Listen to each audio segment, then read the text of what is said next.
নমস্কার, আমি আইনজীবী শতদল চট্টোপাধ্যায় কথা বলছি। আজকে আমরা একটা গুরুত্বপূর্ণ সামাজিক বিষয় নিয়ে মহামান্য কলকাতা হাইকোর্টে একটা জনস্বার্থ মামলা করলাম এবং একটা গুরুত্বপূর্ণ ভয়ানক সামাজিক সমস্যার বৈজ্ঞানিক সমাধান প্রার্থনা করলাম। ব্যাপারটা এইভাবে বলা শুরু করা যেতে পারে। আজকাল বর্তমানে যুব ছাত্র সমাজ এবং তরুণ প্রজন্মের মধ্যে আত্মহত্যার প্রবণতা ভয়ানকভাবে বেড়ে গিয়েছে। এর একাধিক কারণ আছে এবং এই আত্মহত্যার প্রবণতা বিশেষ করে যারা ছাত্র সমাজ, ক্যারিয়ার এবং শিক্ষা জগতের সাথে জড়িত তাদের মধ্যে এই প্রবণতা বেশি, এবং পারিবারিক অশান্তি, স্বামী স্ত্রী ঝগড়া, একে কেন্দ্র করেও আত্মহত্যার প্রবণতা অত্যন্ত বেশি। একে প্রতিরোধের জন্য কেন্দ্রীয় সরকার 2017 সালে দি মেন্টাল হেলথ কেয়ার অ্যাক্ট 2017 নামে একটি আইন প্রণয়ন করে। ওই আইনের 115 ধারাতে বলা আছে কিভাবে সুইসাইডকে প্রতিরোধ করা যায়, এবং এই মর্মে কেন্দ্রীয় সরকার the National Suicide Prevention Strategy 2020 অর্থাৎ কোভিডের সময়ে একটি পথ পরিকল্পনা অবলম্বন করে এবং এই মর্মে 2022 সালে কেন্দ্রীয় সরকার থেকে অর্থ বরাদ্দও করা হয়ে থাকে। এবং এই উদ্যোগ পরিকল্পনা আমরা বাস্তব জীবনে, অর্থাৎ কীভাবে সুইসাইডকে প্রতিরোধ করা যায়, ছাত্রদের মধ্যে, শিক্ষা জগতের মধ্যে অল্প অল্প করে দেখতে পেলেও পারিবারিক অশান্তির ক্ষেত্রে একেবারেই দেখতে পাইনি। শাশুড়ি বউয়ের সাথে অশান্তি হয়, একজন সুইসাইড করে ফেলে। অল্প বয়সী স্বামী স্ত্রীর মধ্যে অশান্তি ঝগড়া হয়, একজন সুইসাইড করে ফেলে। এটা হিন্দু, মুসলিম, শিখ, বৌদ্ধ সমস্ত ধর্ম সম্প্রদায়ের মধ্যে এই ঘটনা ঘটে থাকে। এটা একটা সম্পূর্ণ মানবিক বিপর্যয়, অথচ এর বৈজ্ঞানিক এবং হোলিস্টিক সমাধান উভয়ই আছে। তো সেই মর্মেই আমরা মহামান্য চিফ জাস্টিসের কাছে প্রার্থনা করলাম। তো এর সমাধান কি? আধুনিক বিজ্ঞান বলে যে মানুষের সুইসাইডাল টেন্ডেন্সি আছে তার আগে সেটা মেডিকেল টেস্টের মাধ্যমে আইডেন্টিফাই করতে হবে, এবং দি মেন্টাল হেলথ কেয়ার অ্যাক্ট 2017-এও এর সুযোগ আছে।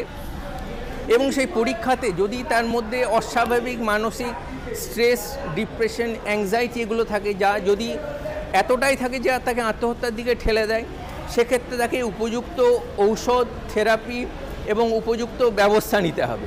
এই প্রার্থনাও আমরা মহামান্য চিফ জাস্টিসের কাছে করলাম। তখন মহামান্য চিফ জাস্টিস অত্যন্ত মনোযোগ সহকারে আমাদের সমস্ত প্রার্থনা শুনলেন, সমস্ত যাবতীয় প্রমাণ, নথিপত্র অত্যন্ত মনোযোগ সহকারে দেখলেন। ওনাকে আমার অজস্র ধন্যবাদ। তারপর উনি অত্যন্ত বিচক্ষণতার সাথে নির্দেশ দিলেন যে এটা একটা বিশাল মানবিক উদ্যোগ, মানুষকে সুইসাইডের হাত থেকে রক্ষা করার উদ্যোগটা, এটা আমাদের সংবিধানের মধ্যেই পড়ে। আর্টিকেল 21, যেটা মানুষকে মর্যাদার সাথে বেঁচে থাকার অধিকার দেয়। সেক্ষেত্রে আমাদের প্রাথমিক কর্তব্য হবে বিশেষ করে তরুণ প্রজন্মের জীবনটা যাতে না এভাবে বিফলে ধ্বংস হয়ে যায়। সেই সূত্রে উনি বললেন এক্ষেত্রে কেন্দ্র সরকার যে আইন প্রণয়ন করেছে এবং যে স্ট্র্যাটেজি নিয়েছে তা রাজ্য সরকারকে কনসিডার করতে হবে, ভালো করে ভাবনা চিন্তা করে উদ্যোগ নিতে হবে কীভাবে এর সুফল প্রত্যেক মানুষের কাছে, প্রত্যেক তরুণ প্রজন্মের কাছে পৌঁছে দেওয়া যায়। এজন্য এর উদ্যোগ যত তাড়াতাড়ি নেওয়া যায় ততই ভালো, ততই মঙ্গলের। এবং উনি এই উদ্যোগকে লাগু করার জন্য 6 সপ্তাহের মধ্যে অতি দ্রুত পদক্ষেপ নিতে হবে এই মর্মে নির্দেশ দিয়েছেন। হ্যাঁ হ্যাঁ হ্যাঁ হ্যাঁ এবার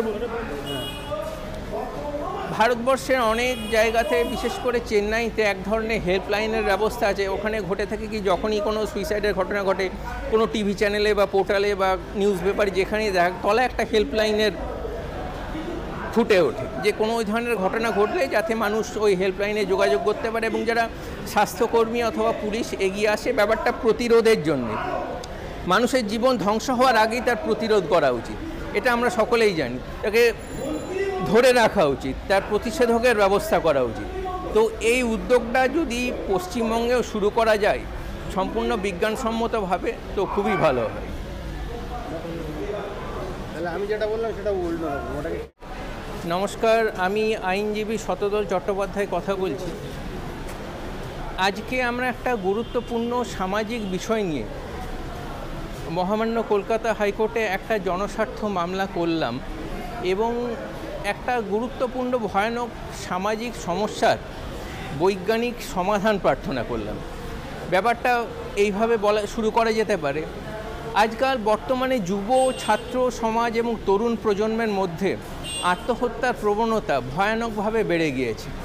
এর একাধিক কারণ আছে এবং এই আত্মহত্যার প্রবণতা বিশেষ করে যারা ছাত্র সমাজ, ক্যারিয়ার এবং শিক্ষা জগতের সাথে জড়িত তাদের মধ্যে এই প্রবণতা বেশি, এবং পারিবারিক অশান্তি, স্বামী স্ত্রীর ঝগড়া, একে কেন্দ্র করেও আত্মহত্যার প্রবণতা অত্যন্ত বেশি। একে প্রতিরোধের জন্য কেন্দ্রীয় সরকার 2017 সালে দি মেন্টাল হেলথ কেয়ার অ্যাক্ট 2017 নামে একটি আইন প্রণয়ন করে। ওই আইনের 115 ধারাতে বলা আছে কিভাবে সুইসাইডকে প্রতিরোধ করা যায়, এবং এই মর্মে কেন্দ্রীয় সরকার the National Suicide Prevention Strategy 2020 অর্থাৎ কোভিডের সময়েই একটি পথ পরিকল্পনা অবলম্বন করে এবং এই মর্মে 2022 সালে কেন্দ্রীয় সরকার থেকে অর্থ বরাদ্দও করা হয়ে থাকে।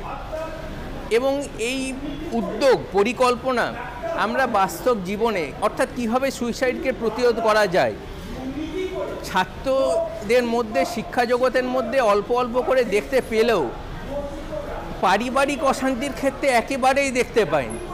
শাশুড়ি বউয়ের সাথে অশান্তি হয়, একজন সুইসাইড করে ফেলে। অল্প বয়সী স্বামী স্ত্রীর মধ্যে অশান্তি ঝগড়া হয়, একজন সুইসাইড করে ফেলে। এটা হিন্দু, মুসলিম, শিখ, বৌদ্ধ সমস্ত ধর্ম সম্প্রদায়ের মধ্যে এই ঘটনা ঘটে থাকে।